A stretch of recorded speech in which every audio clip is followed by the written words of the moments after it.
Il jeta de sa main la mâchoire. Et l'on appela ce lieu Ramath-Lehi. Ramath-Lehi. Voilà, continue. Brisé par la soif, il invoqua l'Éternel et dit: c'est toi qui as permis par la main de ton serviteur cette grande délivrance. Et maintenant mourrai-je de soif et tomberai-je entre les mains des incirconcis. Dieu fendit la cavité du rocher qui est à Lehi. Dieu fait quoi? Dieu fendit la cavité du rocher qui est à Lehi. Voilà. Et il en sortit de l'eau. Samson vit, son esprit se ranima et il reprit vie. C'est de là qu'on a appelé cette source Akore. La fontaine de celui qui crie. La source de celui qui crie. Je vous ai dit que Samson est sorti du rocher. Vous vous rappelez, n'est-ce pas? De la caverne, il est sorti du rocher. En pleine bagarre, combat avec les Philistins. Il recourit à une mâchoire là. Il tira 100 000 hommes. Après qu'il tira 6 000 hommes, il laissa tomber la mâchoire. Mais il y a quelque chose qui se passe. Cet homme fort et redoutable, il a combattu avec facilité. Il a tabassé copieusement les ennemis. L'ennemi le plus redoutable d'Israël. L'ennemi puissant qui terrasse Samson. Ce n'était pas son ennemi extérieur. C'était l'église. C'était Samson même. J'aimerais que tu puisses bien me saisir. Tu sais ton problème. Ton grand problème, ce ne sont pas les sorciers de ton quartier. Ton ennemi redoutable là, ce n'est pas la maman là qui va les baigner au coin, laisse la maman tranquille. Elle n'a rien fait.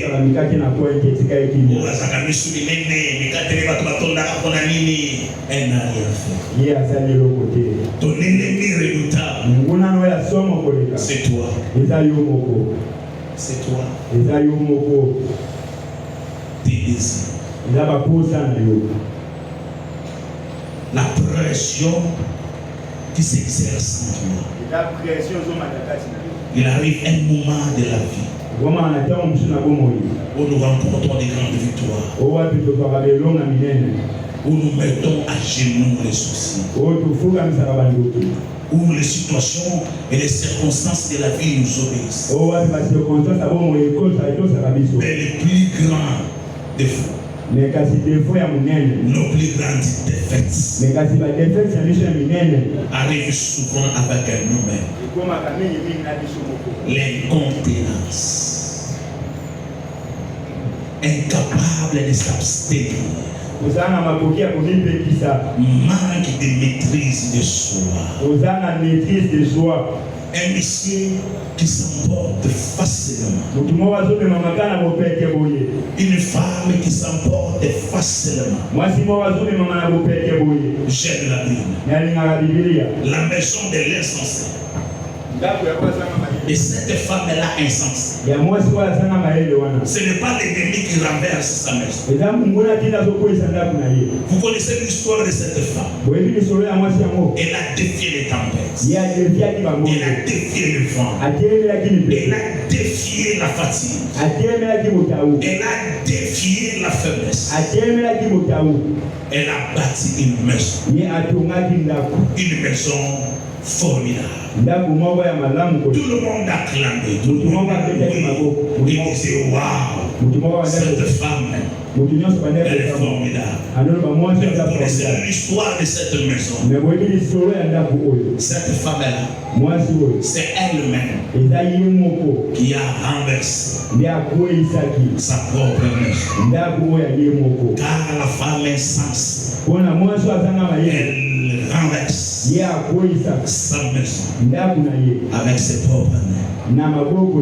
Tu t'es bâti, tu vois là dans ton mariage. Tout le monde apprécie. Dans leur famille, c'est une exception. C'est elle qui a épousé. Elle a été honorée. Elle a des beaux garçons. Ah, ces filles sont formidables. Les tempêtes se sont levées. Les vents sont venus. Elle a résisté. Elle a entré dans son mariage. Mais comme une insensée qui se respecte. La femme insensée se respecte toujours. Pour nous montrer qu'elle est insensée. Elle va renverser la maison avec ses propres mains. C'est elle qui commence à répondre à son mari impoliment. Yono kendeno wapi? Matabisha mibali.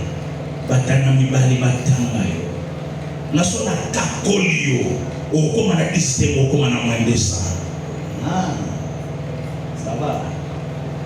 Yo so kakoli.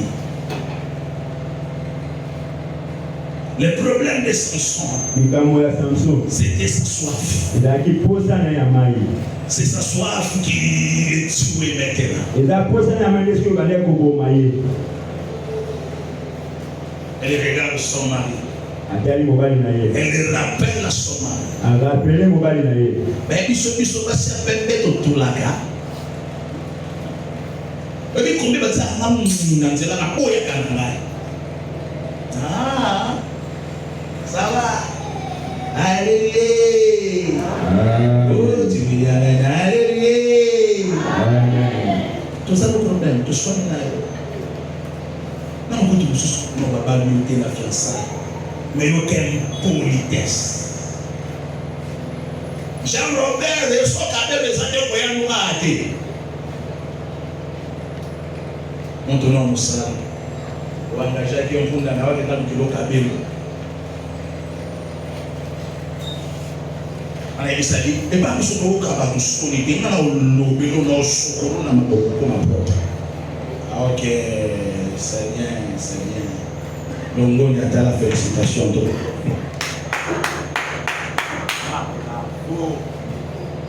Félicitations, Longonia, l'insensé. Il y a des messieurs insensés à qui on ne peut faire confiance. Tu penses que tu as affaire à un frère en Christ, mais un escroc. On remplit les qualités. Roma, l'ompialo, Tamakanaki. Namzo de Roma, Sanisi, Messina, Nema. Soit doublé aux Anikama. Mais s'il parle en langue d'essai, la soif des hommes et des femmes qui ne savent pas assimiler.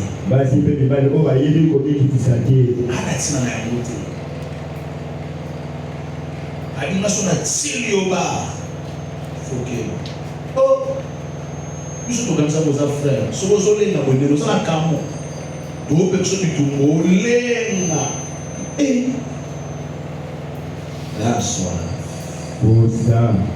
La plupart d'entre nous, notre plus grand ennemi,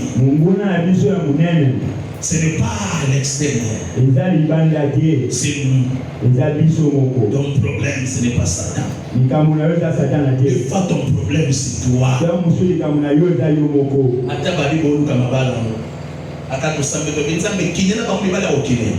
Maman, il y a le 10. 10. Papicho. Et puis, on se pose dans la catégorie. Quand tu dis la catégorie à 60 ans, nous avons 60 ans au Kenya. Na Congo, espérance de vie, nous avons moi, na Congo, c'est pas 70 ans. Mais on a serre au sang. Moi, on a un comportement, il y a un boula. So, là, on ça. Eh, frère, on a dit ça va, frère. Yo, on va aller au lycée, on y va. Amo c'est raté. Pour tous les membres, on a cancer dans la vie. Dès que tu vas dans la cancer, frère, aux en troisième de la classe, aux à la deuxième de la classe. Mais il n'y a pas qu'en réalité, toi, millions. Alors on ne va pas là-bas. Nous avons des cercles comme ça. Moi, c'est du toko. Avec un avenir, tu la regardes comme ça. Tu dis, oh, l'avenir est ici. Mais il y a beaucoup.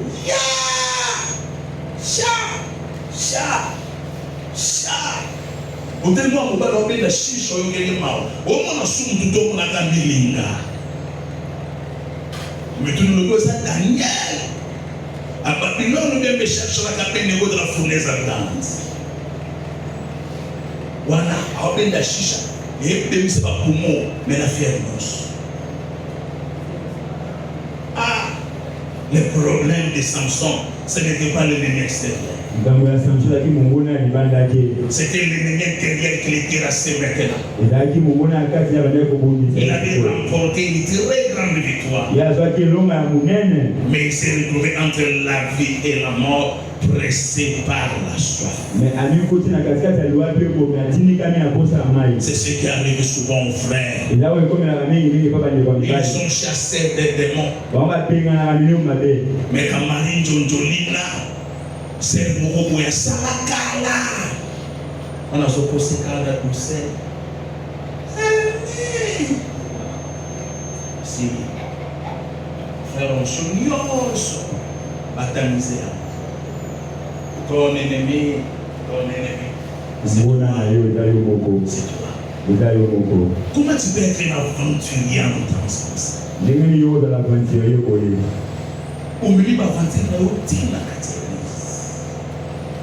tu es venu à la salle, il est à l'aise. On a mis ce dos quand on s'en est là.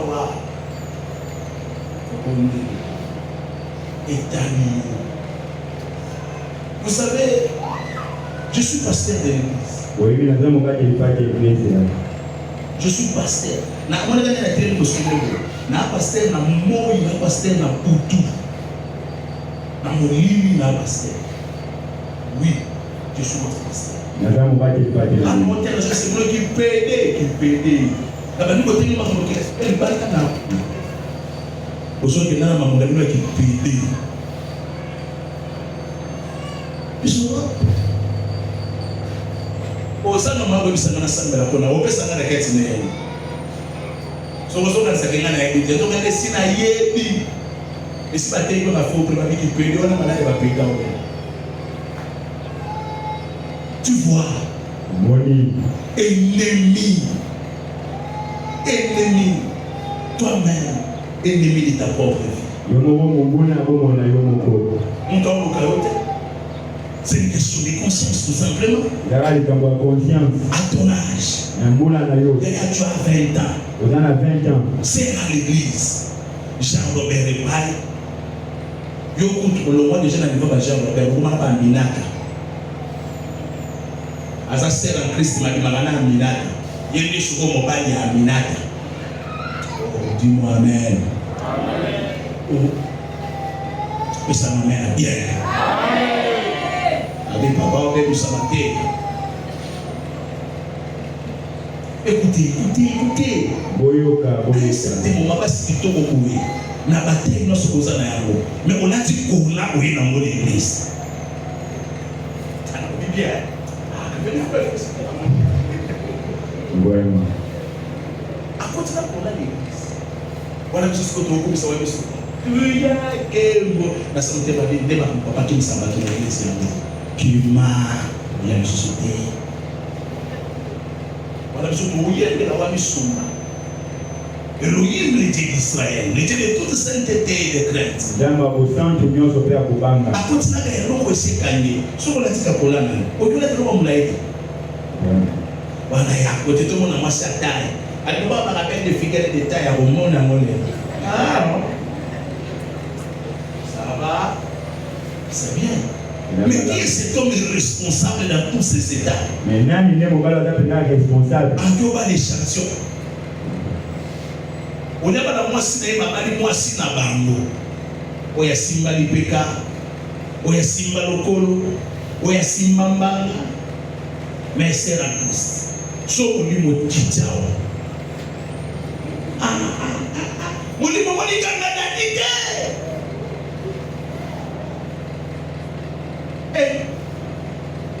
Là, pasteur va donner ça c'est ça le problème. Il avait soif. Gloria. La Bible déclare l'Éternel fendit la cavité du rocher. Amen. Amen. Oh, je vous ai dit, Samson était sorti du rocher. Seul le rocher pouvait donner la vie à Samson. Pas autre chose. Je vous ai dit dans Ésaïe chapitre 26. Elohim il dit que lui il est le rocher. Amen. Amen. Oh Adam est sorti d'Elohim Adonai. Amen. Amen. Elohim a cherché Adam dans lui. Que la lumière soit la lumière aussi. Et quand il était créé Adam, Elohim parla à Elohim. Elohim parla aux Elohim. Créons l'homme à notre image. L'apôtre Paul explique. Il dit l'homme est là. Le Christ est le chef de tout homme. Christ est le chef de tout homme. Dieu est le chef de Christ. L'homme est le chef de la femme. Adam est l'image d'Elohim Adonai. Ève est l'image d'Adam. Amen. Le roi Saoul est l'ombre de David. Comment Saoul y a l'ombre de David? Avant Corée, réalité et il faut un ombre. Ismaël est l'ombre d'Isaac. Quand Isaac veut s'élever, Ismaël doit disparaître. Quand il veut s'élever, il faut que Saoul disparaisse. Parce que c'est l'ombre. Amen. Moi, je vais tout dire l'église. Je vais la même chose. Mais moi, je vais casser le balai. Pas d'autre soin. Parce que c'est comment tu sais, c'est toi qui nous l'a quoi. Qui n'a pas dit si nous l'église. Faites très attention. Il est sorti du rocher. Moi et toi, nous sommes sortis de Dieu. N'attends pas le secours des hommes. Parce que toi, tu n'es pas sorti des hommes. Tu es sorti de Dieu. Si tu n'as pas louba, si tu n'as pas Congo, mais moi, je lève mes yeux vers les montagnes. Tout me viendra le secours. Ça ne viendra pas de l'homme. Parce que moi, je suis sorti de Dieu. Écoute-moi bien. Qui m'a sauvé la terre. Qui m'a monté. Qui m'a monté. Bouddha a sauvé la terre. Moi, je suis sorti du rocher. Moi, je suis sorti du rocher. Pour avoir la vie, il faut seulement un rocher. Amen. Alors l'Éternel lui-même, j'aime la service. J'aime les gestes prophétiques. La Bible déclare l'Éternel fendit la cavité.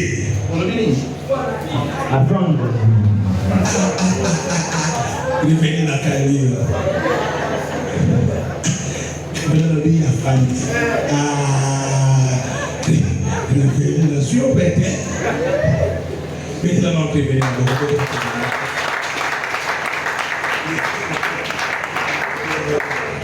Mais il faut savoir qu'il interprète bien.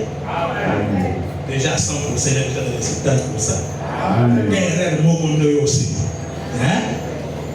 On oublie ça, on continue. Voilà. Elohim lui-même, il fendit les rochers. Il a fendu les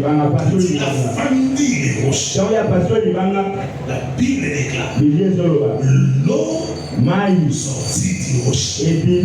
Samson de l'eau. La Bible déclare il réanima son esprit et il reprit vie. Et il reprit.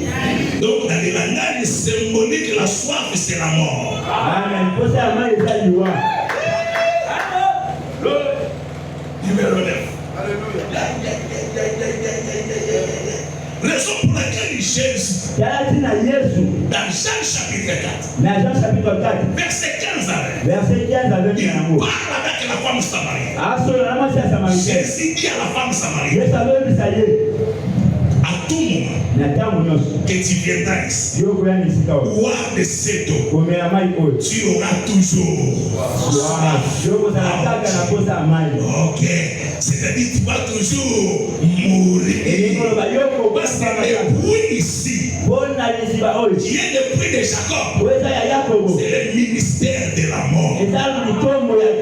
Amen. Tu viens, tu bois, malgré que tu as dit, tu auras encore soif. C'est-à-dire tu vas encore mourir. J'ai vu son négligence. Il était avec une mâchoire là. Un morceau. Deux morceaux. Un morceau. Deux morceaux. Un seul morceau ne suffit pas. Parce qu'un seul morceau, c'est la loi. Amen. Alléluia. Amen. Il faut un deuxième morceau qui est une explication de la loi. C'est-à-dire la grâce. Amen. Quelqu'un me dit Amen. Amen.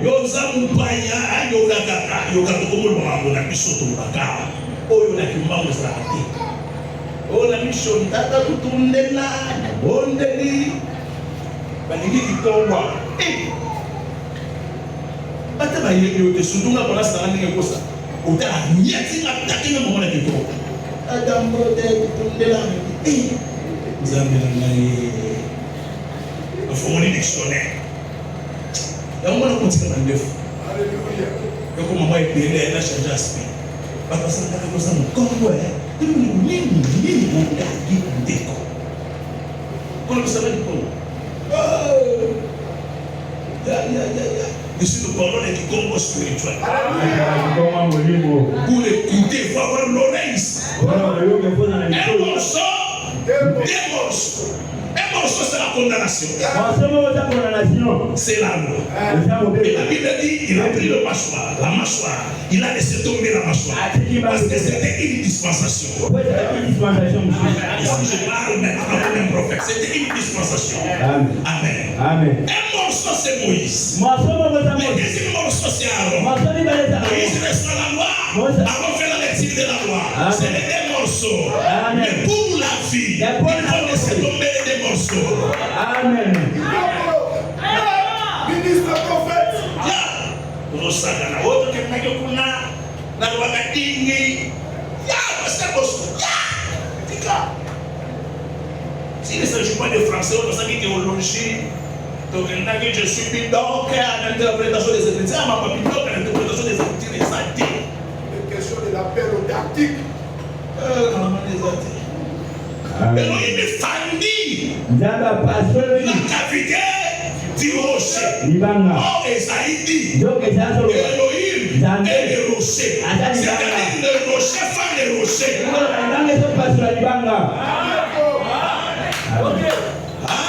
Amen. Raison pour laquelle Jésus dit personne n'a le pouvoir de m'ôter la vie. Parce que moi, je suis le rocher. Personne.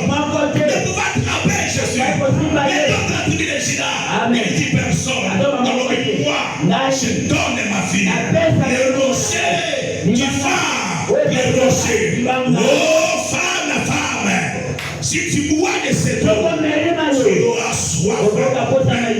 Mais moi, si je te donne de l'eau, tu n'auras plus soif. Si tu bois de cette eau, il y a dit Numba, il y a son guerre.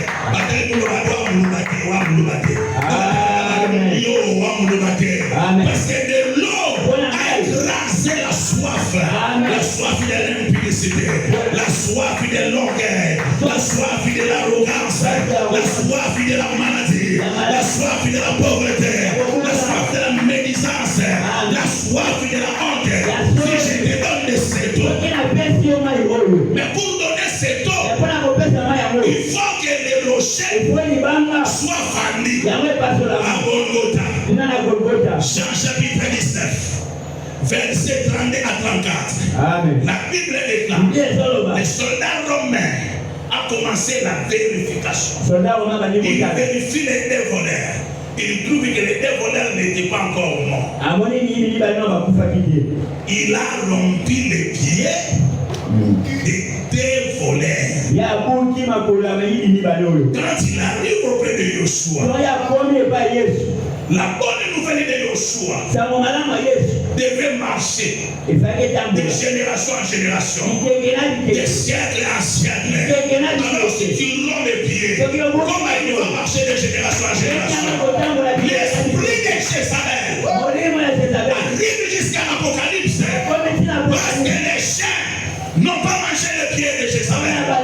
Je suis dans la Bible, écoute-moi bien. La bonne nouvelle de Jésus marchera. En Europe, elle marchera. Aux États-Unis, elle marchera. En Afrique, elle marchera. Après le siècle, elle marchera. Après le siècle, elle marchera. Après le siècle, elle marchera. Parce que ses pieds n'ont pas été rompus.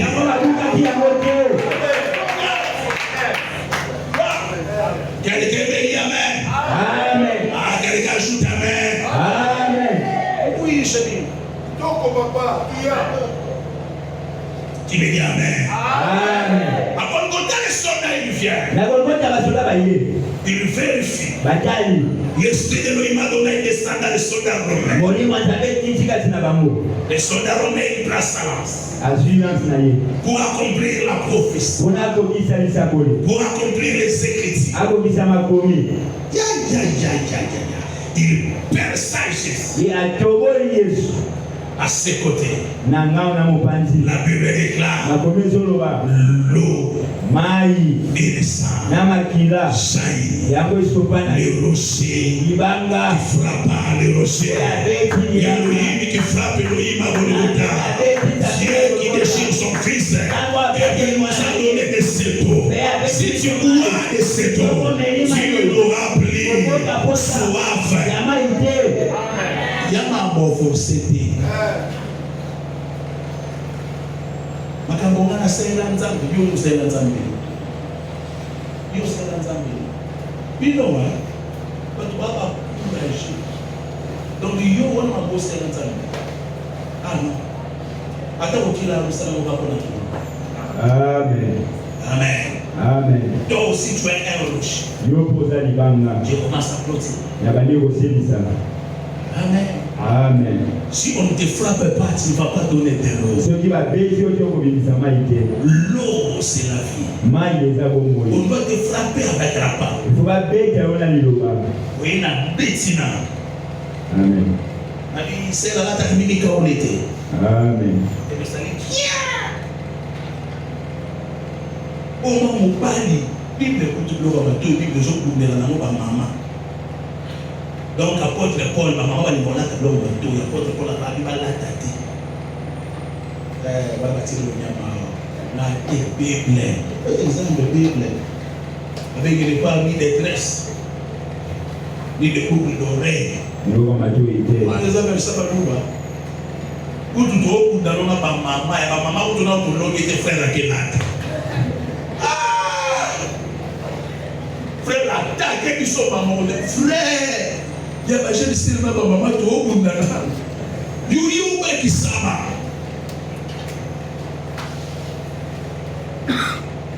Maman va dire son nom verset de la Bible, nous avons batala kamotema. Ah. Yo ne mutu de la kakuti. Pas voilà chokota ne ko. Ni mako. De la kakuti, ou de la kakuti. Dans la Bible la Bible. Eh. On attend un petit mot. Dans le thème suit. Abi papa ka ba jeto, papa ka ba jeto. Akamitenda kitarata. Ayoki monimo ebisi mote papa na reso. Pour que ça te pas changer à part baron. Pas au changer ton moté. Amen. Non ba non peta. Amen. Atamite le so qui suit. Ba o ya nzambe. Ba non il a raison. Yo sais moment ça c'est ça il devant de ma bien là-bas. Oli non, et oli non. C'est le mot oli non. Il non ça. Amen. Que Dieu vous bénisse. Que Dieu vous bénisse. Raison pour laquelle personne ne peut mourir. L'héritage de la mort. La Bible déclare, on appelle la Seigneur la source de celui qui crie. Tout celui qui crie, il cherche l'Éternel Adonai. Sache-toi une source intéressante.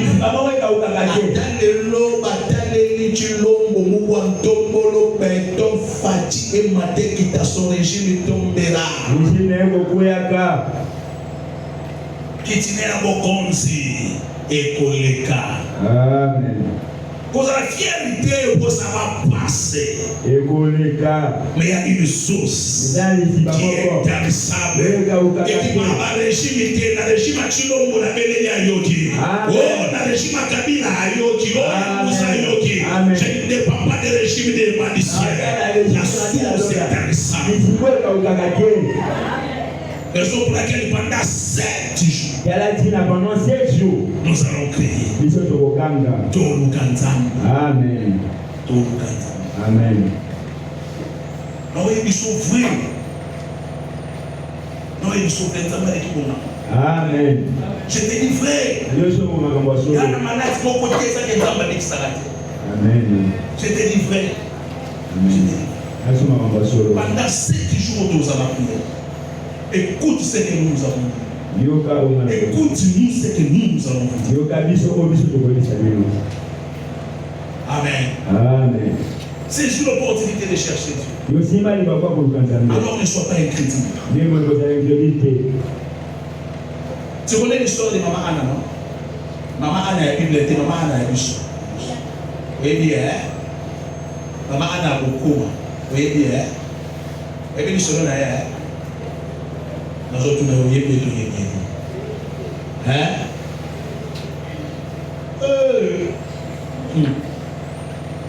Vous voyez bien. Elle va l'église. Oh papa, Tamboli.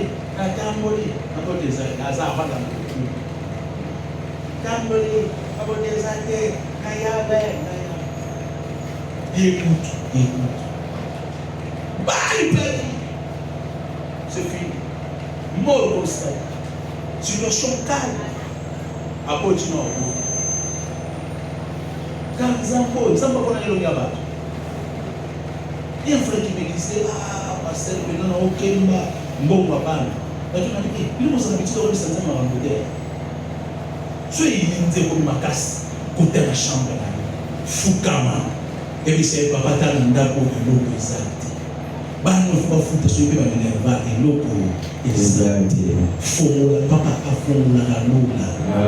Zambe a salaka. Amen. Amen.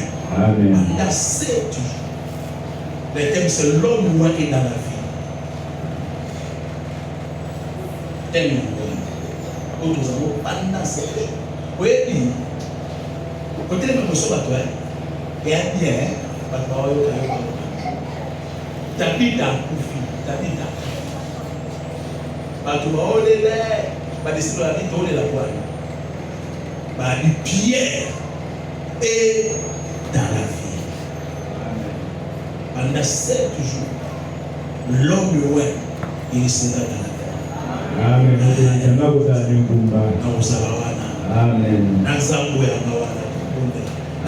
Confiez-vous à l'Éternel. Il fera quoi? Des chroniques 20-21, il y aura des chroniques 20-22. Oh, confiez-vous à l'Éternel qui.